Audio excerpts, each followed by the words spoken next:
Lionel Andres Messi কারো কাছে footballer, কারো কাছে ফুটবল ইতিহাসের মহাতারকা। আর্জেন্টাইনদের কাছে ক্ষেত্র বিশেষে দিয়েগো ম্যারাডোনার চেয়েও বেশি কিছু এই খুদে জাদুকর। কিন্তু সবকিছুর পরও এতদিন তার তুলনা চলত সমসাময়িক ফুটবলারদের সঙ্গে। কিন্তু আজ সবাইকে পেছনে ফেলে মেসি জানিয়ে দিলেন তিনি অনন্য। তার সঙ্গে তুলনা চলে না আর কারো। ফুটবল ইতিহাসে লিও মেসির তুলনা কেবলই লিও।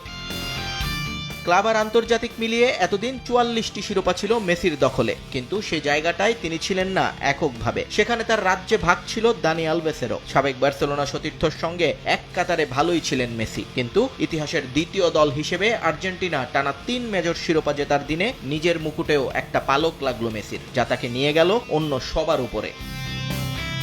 ফুটবল বিশ্বের সবচেয়ে ডেকোরেটেড খেলোয়াড় এখন মেসি, যার ঝুলিতে আছে ৪৫টি ট্রফি। একদিন যাকে শুনতে হতো দেশের জন্য ট্রফি জেতেন না মেসি, আকাশী নীল জার্সিতে গেল ৩ বছরে জিতলেন ৪টা শিরোপা, যা সবার জন্য স্বপ্নেরও অতীত। মেসির জন্য সেটাই বাস্তবতা।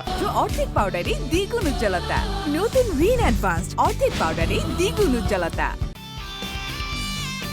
তবে এই জয়ের পথটা এত মসৃণ ছিল না জাদুকরের জন্য। কোপা আমেরিকার এবারের আসরটা তার শুরু হয়েছিল এক ইনজুরি কনসার্ন নিয়ে, যে কারণে পেরুর বিপক্ষে গ্রুপ পর্বের একটা ম্যাচ খেলতেও পারেননি তিনি। কিন্তু ফাইনালের আগে আবারও মাথাচাড়া দিয়ে উঠে মেসির অ্যাঙ্কেলের সমস্যা। যদিও জীবন মরণ ম্যাচে তাকে বেঞ্চে রাখবে সেই ক্ষমতাকার।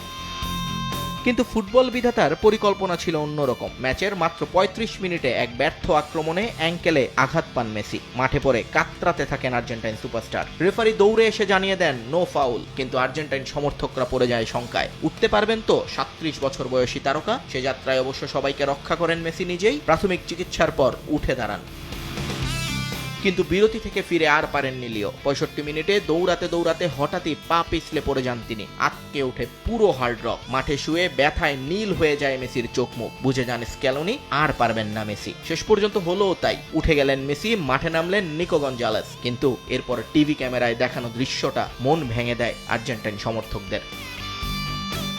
ডাগআউটে বসে হাউমাউ করে কাঁদতে থাকেন লিওনেল মেসি। কারো সান্ত্বনাতেই থামেনি সে অঝোর ধারা। হয়তো ভেবেছিলেন ২০১৪-এর মতো এবারও ফিরতে হবে খালি হাতে। যদিও তার সতীর্থরা সেই কান্নাকে বৃথা যেতে দেননি।